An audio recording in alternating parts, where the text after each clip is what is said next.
Hey guys, Tanya here. You know, over this time of year, I see a lot of sadness and loneliness. So I just felt the need to record a video and share my story and you know how I'm committing to making a bigger difference and impact over the next 12 months. You know, 18 years ago and 6 months to this day, I lost my husband, Simon. You know, his death was sudden and very unexpected. And I was alerted on a cold, early winter's morning to be told that he had taken his own life. I was faced with the reality of telling my 3-year-old son that his father was gone and never coming back. And also I thought, thank God that my 10-month-old daughter would perhaps be too young to understand. I fell to the ground as his casket was carried in front of me, dropping my little baby girl, Siobhan, knowing she and her brother Josh would never know their father, who adored them so very much. It chokes me up still to this day. You know, I was swallowed in a deep fog of grief for so long, what I think of as deep, dark void, yet I never showed it. It was an emptiness that fills your heart and soul and constricts your ability to even think and breathe. And I learned about, in those moments, of years of depth of sadness and the brutality of loss, but I also learned that when life sucks you under, you can kick again. You can find that bottom and then kick up to the surface and breathe again.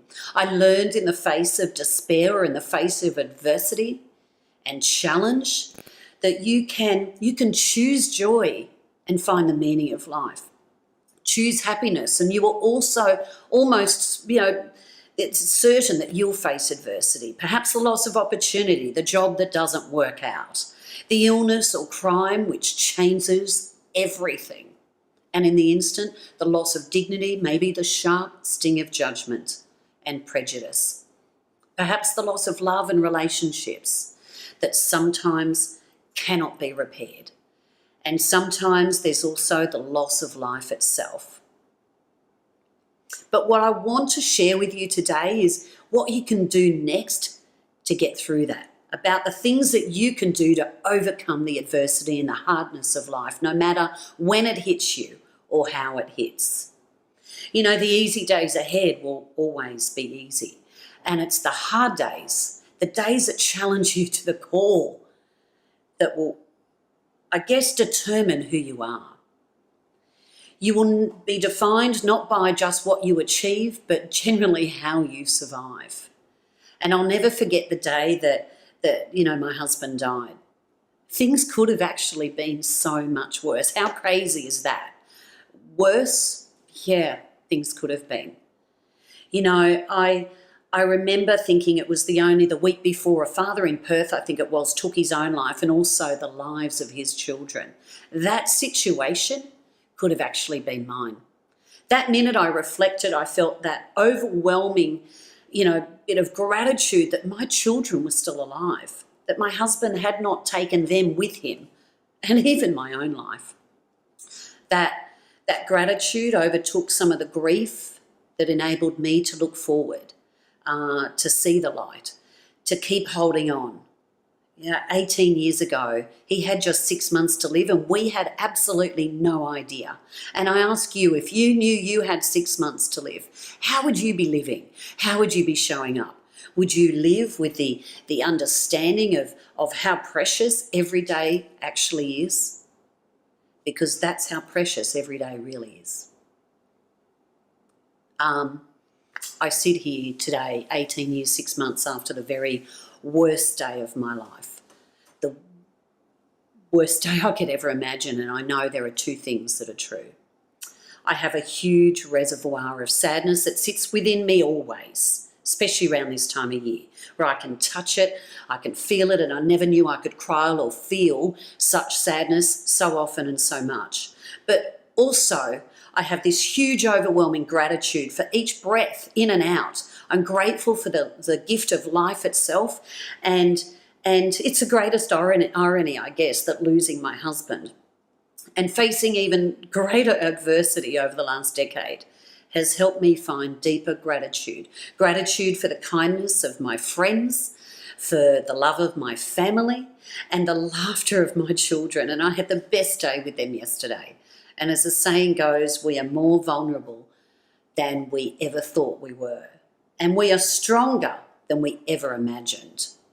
So my hope for you is that you can find that gratitude not just on the easy days, just I guess also on the hard days too, when you'll need it ever more.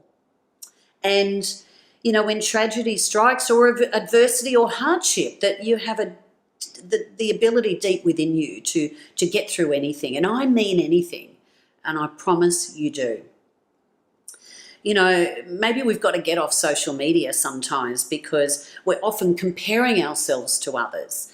But maybe oftentimes we instead of reflecting on the outside, we've got to reflect on the inside and see what we've got around us. It's always a hard time of year for me. No matter how much I'm surrounded by my beautiful friends and family, I still go into that feeling of loss. I still go into that feeling of the loss that my children had as well. Yet I'm so grateful for what I've got in front of me too. And I made that decision to get up every single day, as much as I've been impacted by this adversity, to also make a big difference to the lives of others. But I also made one of the biggest, most critical mistakes, is that I actually focused so much on others and so much on the outside world that I actually forgot about me, and I actually forgot about the true wisdom, the true feelings. I denied so much. You can only show up to be the best version of yourself when you nourish yourself. So I want to challenge you. I want to ask you this question. How are you going to show up differently for you first over the next 12 months? How are you going to show up differently for others, for your family? Are we going to stop complaining, stop the bullshit, stop all the carrying on, and just sit in how you can be the best version of you? We can't change others. We can't change their attitude. We can't change their actions. We can't change their perceptions. But what we can do is shift that within us. So start with you first, and that's my challenge for the next 12 months for you, is write it down. Spend the next half hour reflecting. Don't sit in sadness though. Allow that to build a fire in your belly so that you can actually show up and be the best version you've ever been. So that's it from me, from my heart to yours. Go and make a big difference and an impact to you first, and then to the lives of others, your community, your friends, your family. Have a good one, guys.